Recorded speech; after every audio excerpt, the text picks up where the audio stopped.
Proverbs 20, verse 6 says, "Many claim to have unfailing love, but a faithful person who can find?" We're looking at the life of Joseph, and this week we've seen a very interesting story. We see him rise up to an important position in his new home, only to have the wife of his master accuse him of attacking her, and Joseph ends up in prison. She's mad at him because he wasn't willing to have an affair with her. She wanted to sleep with him, and he says, no way, it wouldn't be right. Genesis 39 offers us a very powerful challenge when dealing with temptations of sexual sin. It's particularly important for us to reflect on now, given that our society is increasingly disregarding the importance of faithfulness in marriage. You often hear the notion of, hey, if it makes you happy, do it. Why should anyone have the right to tell you not to do something fun? Hey, you don't have to tell anyone. Just keep it a secret. No one will know you're being unfaithful. But Joseph knows something. He knows he has a higher responsibility than just doing whatever feels good. What's really fascinating is when you stop to think about it, Joseph had every reason to give up on honoring the sanctity of marriage and family. His own dad had children with 4 different women, 2 of which he wasn't even married to. Joseph's own family, his own brothers, were the ones to betray him and sell him into slavery. But he decides to not let that pattern of broken families define him. He's going to live his life defined by real love. That's what I appreciate about this proverb. You will encounter many people in life who will tell you they love you, especially in this culture, because for the most part, our current culture doesn't understand what love is. You'll often see signs proclaiming, love is love, all around, but what those signs are celebrating usually isn't love. Usually that saying is in the context of, have sex with whoever you want, doesn't matter whether you are being faithful or not, doesn't matter if you're being holy or honoring God. We live in a society that wants to equate chasing after sex with chasing after love. But that's not true. What they're really doing is chasing after pleasure. A temporary, shallow pleasure, and once it's done, they'll discard the person and move on to the next person. Many claim to have unfailing love, but often all they're looking for is self-satisfying pleasure.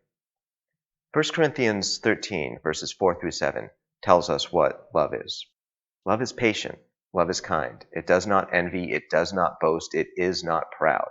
It is not rude. It is not self-seeking. It is not easily angered. It keeps no record of wrongs. Love does not delight in evil, but rejoices with the truth. It always protects, always trusts, always hopes, always perseveres. Love is not the person who says they want to have sex with you. Love is the mother who is changing a dirty diaper at 3 a.m, tired and exhausted while her baby is crying. Love is a father who grabs his son as he reaches for something dangerous and holds him back from hurting himself.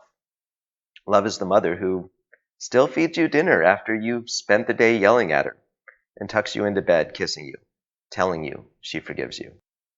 Love is the husband who refuses the advances of another woman because he's committed to staying faithful to his wife. Love is Jesus, dying for us while we were still sinners. Many claim to have unfailing love, but man, oh man, where are we going to find someone who has love like that? A faithful man, a faithful woman. Where in the world are we going to find someone like that? The story of Joseph reminds us that we can say no to sexual temptations and wait for God to bring the right person into our lives in the right timing, someone who will be faithful to us. And it starts with us challenging ourselves to be that faithful person who honors family and marriage, because we know that by doing that, we're honoring God. But this story also reminds us that we will face hardships as a result of that. Joseph does the right thing, but he's still thrown into prison. He doesn't let that discourage him, however, and he realizes this setback is really just a setup for getting him where he needs to be to save the nation. But we'll save that story for the next week. So here's my challenge to you. God created families for a reason. There's a reason we are created male and female. There's a reason God gave us family structure, husbands and wives, fathers, mothers, and children. And we're living in a society that increasingly wants to throw all that out and will mock and insult us for living lives that honor God's design. But if we're willing to resist the culture, if we're willing to stay faithful like Joseph did in spite of the opposition, God will be with us and will see us through. Take a page out of Joseph's playbook, and if sexual temptation comes your way, just bolt. Run out the door and don't look back. And meanwhile, be patient and gentle and loving with those who mock you, insult you, and accuse you of things you didn't do, in the hopes that you can win them over to the truth. We'll love other people just as Jesus loved us and died for our sins, because that is the ultimate love.